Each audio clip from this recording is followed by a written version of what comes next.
한국인들이 가장 믿지 못하는 직업 바로 정치인이죠. 분명 우리 손으로 직접 뽑은 정치인들인데 일반인보다 더 신뢰할 수 없는 수준까지 떨어졌어요. 심지어 요즘엔 정치라는 단어가 자기 할 일은 안 하고 분위기만 대충 선동해서 이득 보려는 행동을 통틀어서 말하기도 합니다. 그야말로 정치와 정치인에 대한 믿음이 박살났다고 할 수 있겠습니다. 이렇게 정치에 대한 믿음이 나락으로 떨어지는 동안 정치인들은 대체 뭘 하는 걸까요? 사실 우리 정치도 이럴 수밖에 없는 나름의 이유가 있습니다. 아니 무슨 이유가 있어. 그냥 욕심 그득한 놈들인 거지. 라고 생각하실 텐데 사실 그것도 맞는 말입니다. 그런데 세상에 좋은 사람들도 많은데 왜 욕심 그득한 사람들이 자꾸만 그 자리에 올라가는지 궁금하지 않으신가요? 어느 한쪽 편 드는 내용 절대 아니고요. 중립기업 받고 우리 정치가 왜 이렇게까지 망가졌는지 쉽게 분석해드리겠습니다. 현재 우리나라에는 더불어민주당과 국민의힘 두 개의 큰 정당이 있어요. 각각 왼쪽과 오른쪽, 파란색과 빨간색, 진보와 보수로 상징되는 정당이죠. 여러분들이 아시는 대통령인 노무현, 문재인 등이 민주당 출신이고요. 이명박, 박근혜, 그리고 현직 대통령 윤석열이 국민의힘 출신입니다. 대통령을 국민이 직접 뽑게 된 1987년 이후 우리나라 선거는 이 두 당의 자강두천이었어요. 이름도 바꾸고 쪼개지고 다시 합쳐지는 과정이 있었지만 두 개의 큰 정당이 힘겨루기를 하는 흐름은 계속됐죠. 그럴 수 있었던 이유는 국민의힘, 즉 보수 쪽은 60대 이상과 경상도 지역에서, 민주당 즉 진보 쪽은 400 세대와 전라도 지역에서 강력한 지지를 받고 있었기 때문입니다. 양측의 크기가 서로 비슷하고 영향력이 매우 강해서 이 지지층을 기반으로 한 양당이 한국 정치를 이끌어온 거죠. 정리하자면 전 국민 중 30%는 보수 쪽을, 다른 30%는 진보 쪽을 고정적으로 지지하고 있고, 양당이 각각 보수와 진보를 대표한다고 하니 표를 그대로 가져와 권력을 잡고 있는 거죠. 그렇다면 이런 구조에서 선거에서 이기려면 어떻게 해야 될까요? 맞습니다. 가운데 있는 중도층을 설득할 필요가 있겠죠. 그리고 가장 좋은 설득 방법은 우리 당의 후보가 모든 사람들이 뽑고 싶어하는 완벽한 정치인이 되는 겁니다. 그런데 모두에게 좋은 정치인이라는 게 과연 있을까요? 누군가는 경제를 살릴 수 있는 사람을,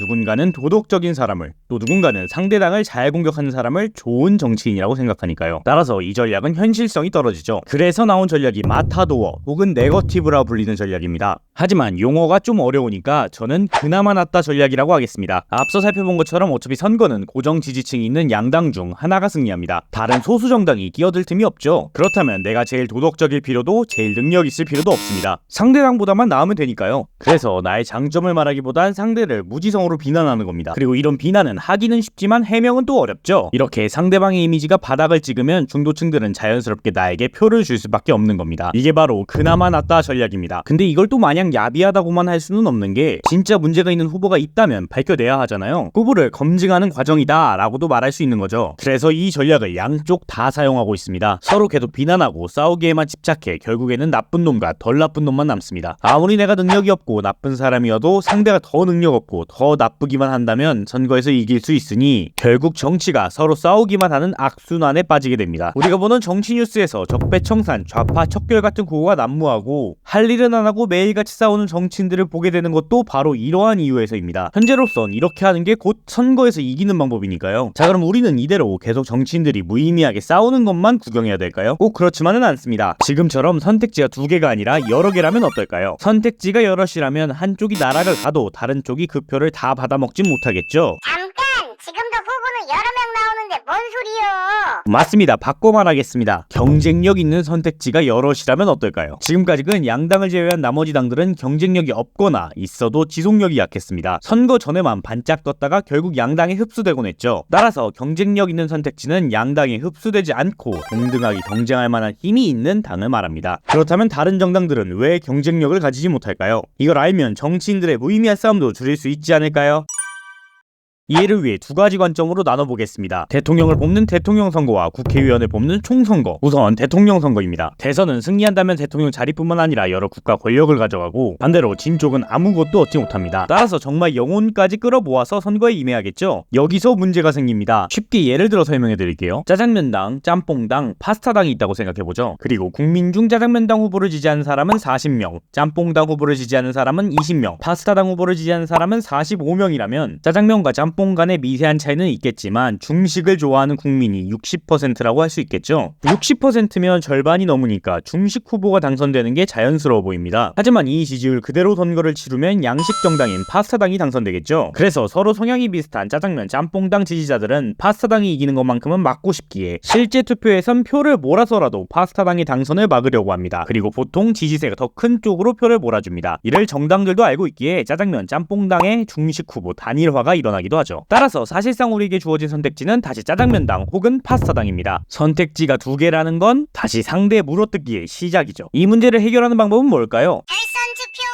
결선 투표는 예선전을 한번 치르고 통과한 후보끼리 1대1로 붙는 선거 방법입니다. 이렇게 보면 조금 헷갈리니까 다시 짜장면당, 짬뽕당, 파스타당의 상황을 보겠습니다. 1대1로 붙으려면 우선 누가 결승전에 올라갈지 정해야겠죠. 따라서 첫 투표는 누가 결승전에 올라갈지를 정하는 투표입니다. 어차피 결승전이 있으니 단일화 없이 편하게 내가 원하는 후보를 뽑기 좋죠. 따라서 첫 투표의 결과는 지지율대로 짜장 40%, 짬뽕 20%, 파스타 45%가 될 거예요. 하지만 바로 파스타당이 당선되는 게 아니라 지지율이 가장 낮은 짬뽕당을 제외하고 짜장면당과 파스타당이 결승전 2차 투표를 치르게 됩니다. 2차 투표에선 원래 짬뽕당을 찍었던 사람들은 그나마 비슷한 짜장면당에 표를 줄 가능성이 더 높겠죠. 최종적으로 짜장면당이 당선될 것입니다. 이게 바로 결선 투표제입니다. 결국 짜장면당이 된 건 똑같은데요. 결선 투표의 핵심은 투표를 할 때 최악을 피하자라는 생각 대신 최선을 고르자라고 생각하게끔 하는 것입니다. 결승전이 한 번 더 있으니까 예선전에서는 내가 좋아하는 후보에 좀 더 편하게 투표할 수 있죠. 그렇다면 짬뽕당처럼 작은 정당에게도 기회가 올 수도 있습니다. 그리고 모든 후보를 무지성 비난하면 결승전에서 짬뽕당 후보를 지지하던 사람들의 표를 받기 힘들 것입니다. 따라서 무분별한 비난 대신 자신의 비전을 이야기하는 후보가 더 유리하겠죠. 결선 투표, 확실히 지금 시스템보다 장점이 있어 보입니다. 그렇다면 대통령 선거만 결선 투표로 바꾼다면 바로 여러 소수당들이 살아날까요? 그건 아닙니다. 대통령 선거만큼 국회의원을 뽑는 총선거 또한 중요하니까요. 현재 우리나라 국회의원은 소선거구제, 준연동형 비례대표제로 뽑고 있는데요. 말이 어렵지 사실은 간단합니다. 우리가 국회의원 투표를 하러 가면 투표용지를 두 개 받죠. 하나는 우리 지역에서 마음에 드는 사람에게, 다른 하나는 내가 지지하는 정당에 투표하는 용지입니다. 여기서 우리 지역은 어딘가요? 땡땡 갑 병 이런 식이죠. 인구를 기준으로 꽤나 잘게 잘라놓았어요. 이렇게 작게 잘라서 그 지역당 한 명씩 국회의원을 뽑는 걸 소선거구제라고 합니다. 이어 반대로 지역을 크게 잡는 대신 2명, 많게는 10명 이상까지 국회의원을 한 번에 뽑는 건 중대선거구제라고 하죠. 다시 말해 지역구를 경기도, 전라도, 충청도 이런 식으로 크게 묶어주고 이에 따라 후보자들도 엄청 많아지겠죠. 투표 후 이 많은 후보자들을 순서대로 줄 세워서 일정 등수까지 당선시켜주는 방법입니다. 이 지역구의 크기에 따라 중선거구제 또는 대선거구제 가 되는 거고요. 둘을 합쳐 중대선거구제라고 부르는 거죠. 1등만 뽑는 소선거구제는 당연히 거대한 당들에게 유리하겠고 여러 명을 뽑는 중대선거구제는 소수 정당에게 유리해집니다. 여기까지 따라오셨다면 국회의원을 뽑는 방법 중 지역구 파트는 마스터하신 겁니다. 그럼 준연동형 비례대표인가 그건 뭐예요? 그건 준연동형 비례대표거든요. 쉽게 설명 들어갑니다. 우선 비례대표는 특정 후보를 뽑는 게 아니라 내가 지지하는 정당에 투표하는 거예요. 아까 받았던 두 번째 투표용지 기억나시죠? 여기에 후보자 이름이 없고 당 이름만 있는 게 이런 이유에서입니다. 우리가 당에 투표를 하면 각 당들은 받은 표수에 따라 국회의원 자리를 얻습니다. 이렇게 표에 비례해서 자리를 나눠준다 해서 비례대표입니다. 예를 들어 비례대표 의석수가 10개고 선거에서 짜장면당이 40%, 파스타당이 40%, 짬뽕당이 20%를 득표했다면 이렇게 의석을 나눠받게 되는 거죠. 그냥 지역구로만 자리를 나눠줄 때보다 훨씬 다양한 정당이 진출하기 좋은 방법입니다. 비례대표제 간단하죠? 자, 그럼 준연동형이란 건 또 뭐냐? 앞서 살펴본 것처럼 우리나라는 소선거구제, 비례대표제를 함께 실시하고 있어요. 총 300석의 국회의원 자리 중 지역구에서 253석, 비례대표로 47석을 뽑는 거죠. 그런데 비례대표 제도로 다양한 정당 진출을 유도했는데도 생각보다 소수 정당들이 살아남지 못했어요. 뭐 여러 이유가 있겠지만 양당의 힘이 아직까지도 너무 강하니까 그렇겠죠. 그래서 생각해낸 게 연동형입니다. 전체 의석이 100개고 짜장면당이 아까처럼 40%의 비례대표 투표를 받았다고 합시다. 그렇다면 총 의석수 100개 중에 40석은 보장해주는 겁니다. 만약 짜장면당이 지역구에서 20석을 얻었다면 비례대표 20석으로 40석을 맞추는 거고요. 극단적으로 지역구에서 40석을 이미 채웠다면 비례대표 자리는 0석이 되는 겁니다. 거꾸로 지역구에서 0석이라면 비례대표에서 40석을 다 채워주는 거죠. 즉 이 연동형은 지역에서 약하지만 전국에서 조금씩 지지를 받는 작은 정당들에게 유리한 제도입니다. 거대 양당 마음엔 안 들었겠죠? 그래서 준연동형 일단 50%만 이 방법을 적용하기로 합니다. 아까처럼 40%를 받은 짜장면당이 40석이 아닌 20석만 보장받는 겁니다. 이렇게 탄생한 게 준연동형 비례대표제입니다. 지난 선거에서 이 제도로 선거를 치렀는데 왜 소수 정당은 안 보이나요?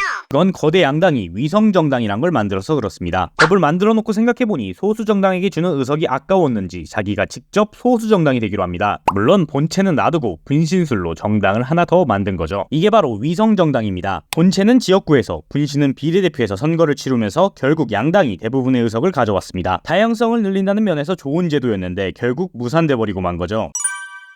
자, 정치인들이 왜 맨날 서로 비난하고 싸우기만 하는지와 이들을 일하게 만들려면 경쟁력 있는 선택지가 많아져야 한다. 이를 위해 대통령 선거에서 결선 투표 도입을, 총선거에서 지역구를 중대선거구제로 또는 비례대표 제도를 확대하고 제대로 실시하면 가능성이 높아진다라는 걸 빠르게 알아봤습니다. 이런 논의들 사실 엄청 오래됐거든요. 근데 생소하신 분들도 많으실 겁니다. 왜냐? 개념이 복잡하고 재미없기도 하고 자신에게 불리한 제도를 널리 알리고 다닐 정치인은 많지 않으니까요. 그러니 제가 쉽고 재밌게 전달해드리겠습니다. 여러분은 구독과 좋아요만 부탁드리겠습니다. 다른 정치였습니다.